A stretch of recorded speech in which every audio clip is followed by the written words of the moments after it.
তো এই তত্ত্বদ্রষ্টাগণ যারা আত্মা ও শরীরের বিষয় সম্পর্কে আমাদের বাস্তবিক জ্ঞান এবং সিদ্ধান্ত উভয়ই প্রদান করেছেন, সেটি ভগবানের থেকেই সৃষ্ট।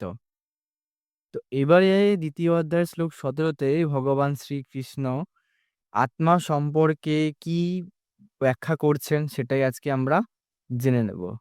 অবিনাশী তু তদ্বিধি যেন সর্বমিদং ততম বিনাশম অব্যয়স্য অশ্ব ন কশ্চিদ কর্তুম অহর্তি।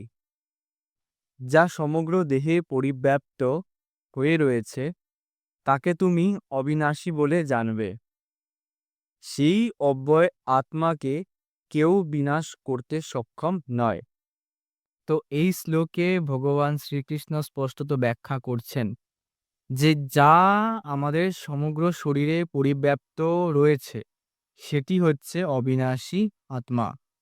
মানে তাকে কোনোভাবেই বিনাশ করা যাবে না, সক্ষমই নয়। কোনো কিছুর দ্বারা তাকে ধ্বংস করা যাবে না।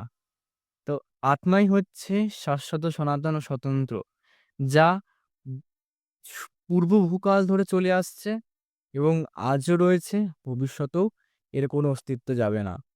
সেই জন্যে এটি অবিনাশী। কিন্তু শরীর সেক্ষেত্রে বিনাশপ্রাপ্ত হয়, যেটা আমরা বাস্তবিকভাবে দেখে থাকি। তো সেটি আত্মা সম্পর্কে প্রকৃত ব্যাখ্যা ভগবান শ্রীকৃষ্ণ এই শ্লোকে আমাদের বললেন। হরি বল।